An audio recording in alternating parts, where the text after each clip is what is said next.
Chapter 10. The tower's collapse rained fire and gold. Kael crashed onto a collapsing sky bridge, her broken body skidding toward the edge. Below, the city burned, golden rain now mixed with ash. The affect guard's remaining drones swarmed like wasps, dragging rebels into armored transports.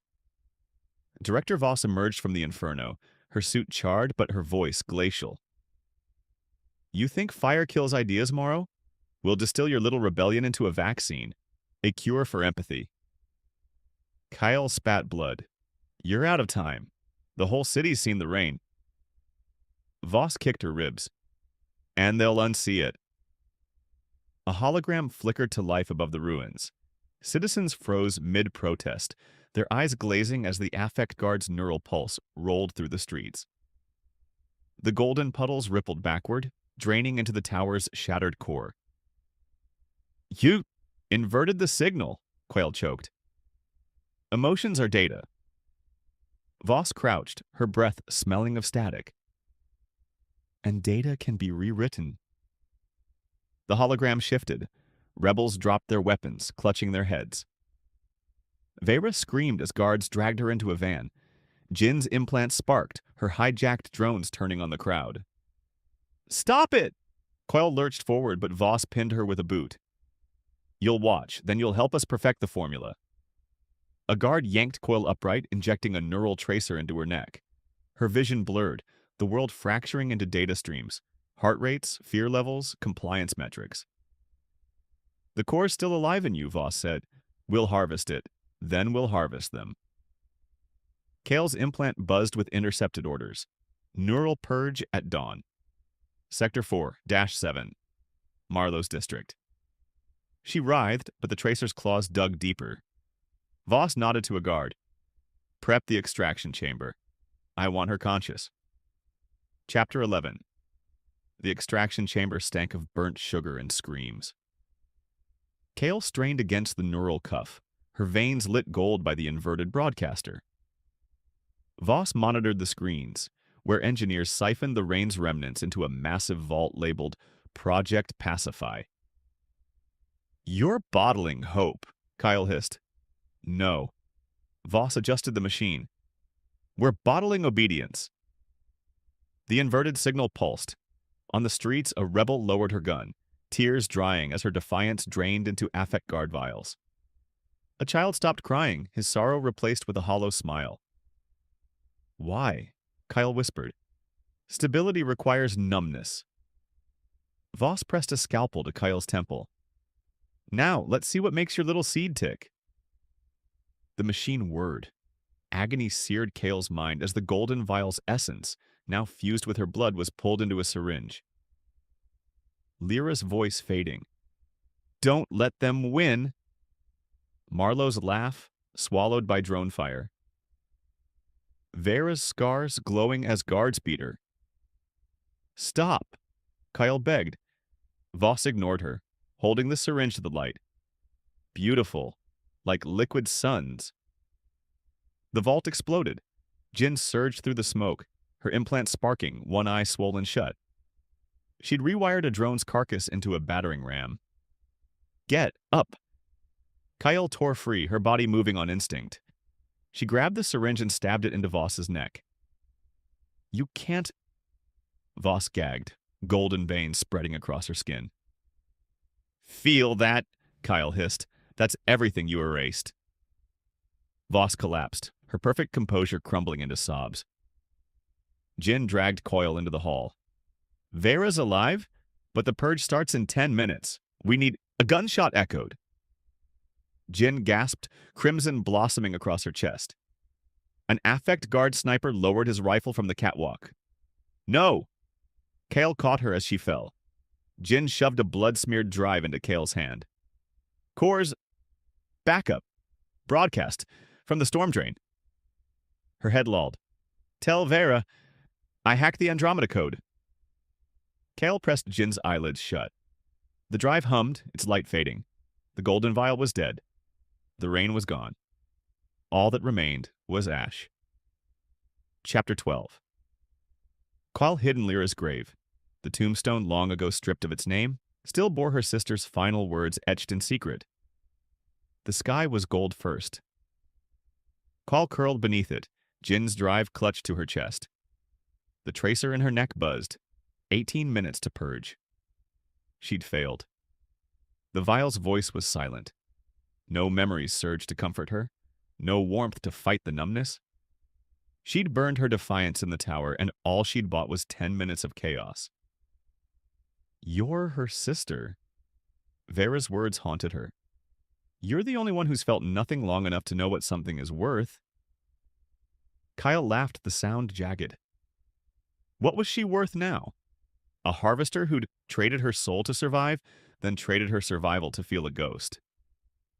The drive flickered.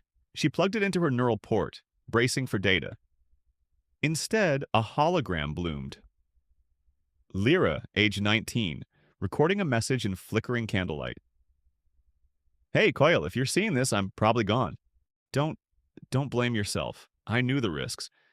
But I need you to know something. I never stopped sharing my joy. Every vial I sold, I diluted it. Let the elite taste real hope. Let them get addicted. Lyra leaned closer, smiling. The affect guard thinks they're sterilizing us. But emotions, they're contagious. You can't cage a virus. You can't kill a seed. The hologram shifted.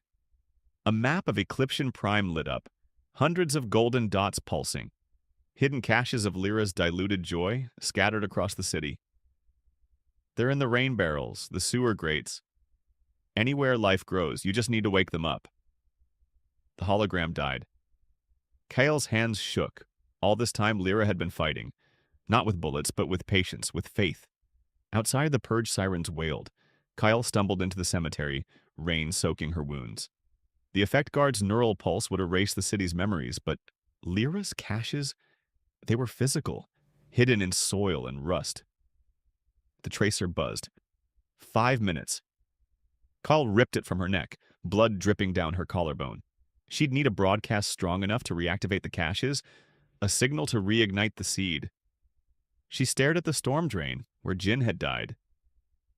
Then she ran. Chapter 13. The storm drain's control panel sparked, its wires chewed by rats and time. Kael jammed Jin's drive into the port, her blood-slick fingers slipping on the keys. The holographic map of Lyra's caches flickered, golden dots buried in sewer grates, rain barrels, even the roots of dead trees. Wake them up, Lyra's hologram had said. Kael synced her neural implant to the drain's antiquated broadcaster, ignoring the warning. System overload risk, 99.8%. The affect guard's purge sirens wailed closer. She typed the command Jin had died for. Andromeda override. The panel hissed, gears grinding as the drain's sluice gates creaked open. Above, the inverted signal pulsed, a black hole sucking the city's hope into the effect guard's vaults. But below in the dark, Lyra's caches glowed. Come on, Kael muttered, slamming her fist against the panel. A spark, a whir. Golden liquid seeped from the caches pooling in the tunnels. It snaked through cracks in the pavement, up rusted pipes into the bloodstream of the city itself. The drain's speaker crackled. Kael! Vera's voice, alive. Vera, where? They're dumping us in the purge zone, Sector 4-7. Whatever you're doing, do it fast. Kael's implant burned as she fused with the broadcaster. Data flooded her mind. Pressure levels, chemical compounds, the exact frequency Lyra had used to dilute the joy. You can't cage a virus, Lyra had said. Kael closed her eyes and pushed. The caches detonated. Chapter 14. Golden smoke billowed from the streets. It kissed the cheeks of prisoners being loaded into purge vans. It curled into ventilation shafts where rebels hid. It clung to Director Voss's immaculate suit as she stormed the drain. You're out of moves, Morrow, Voss snarled, her once sterile voice fraying.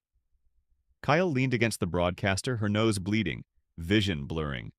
The golden smoke swirled around her like a cyclone. You're right, I am, she grinned. But she's not. The smoke coalesced into Lyra's face, 1,000 fractured holograms from 1,000 caches. Her voice boomed through the city, gentle and unyielding. You don't have to be afraid. You never did. Citizens froze. Rebels dropped their restraints. Even the affect guard hesitated, their neural implants flickering. Voss lunged at Kael. Turn it off! Kael grabbed her wrist. Make me. The contact triggered a feedback loop, Voss's sterile mind colliding with the golden signal. She screamed as decades of suppressed emotions erupted. Grief for the childhood she'd sold, guilt for the lives she'd erased, loneliness. Stop it! Voss clawed at her face. You feel that? Kael whispered. That's alive. The affect guard's neural pulse faltered. One by one, their drones stuttered and fell. Rebels seized weapons, but no one fired. The golden smoke did the work for them, thawing frozen hearts, stitching fractured resolve. Vera emerged from the crowd, her scars glowing. She tossed Kael a vial, the last of Lyra's diluted joy. For the finale! Kael uncorked it, pouring the liquid into the drain's pipes. The city shuddered as the golden smoke thickened into rain. Director Voss crawled toward the exit, her perfect facade cracked. You'll drown them. No. Kael knelt beside her. We're letting them breathe. The rain fell. A guard officer ripped off her helmet, tears streaming as she hugged a rebel. A broker shattered his emotion vault, bottles of sorrow and rage spilling into the streets. A child, Marlowe's niece, Kael realized, painted a mural of Jin's face next to Lyra's. Vera helped Kael stand. What now? Kael stared at the storm drain's controls. Her neural implant was fried, her body failing. But the broadcaster hummed, fused to her heartbeat. Now, she said, I finish what Lyra started. Chapter 15. The rain didn't stop. It fell golden and warm, washing the hollow heart from Eclipsion Prime's banners. Citizens drank it from cupped hands, let it pool in their scars, and carried it home in jars. Kael Morrow became a myth. Some said she dissolved into the rain. Others swore she wanders the tunnels, her body more machine now, rewiring the city's bones. Vera tells the truth to anyone who asks. She's everywhere. In the reclaimed emotion refinery, rebels distill new feelings, resilience, forgiveness, trust.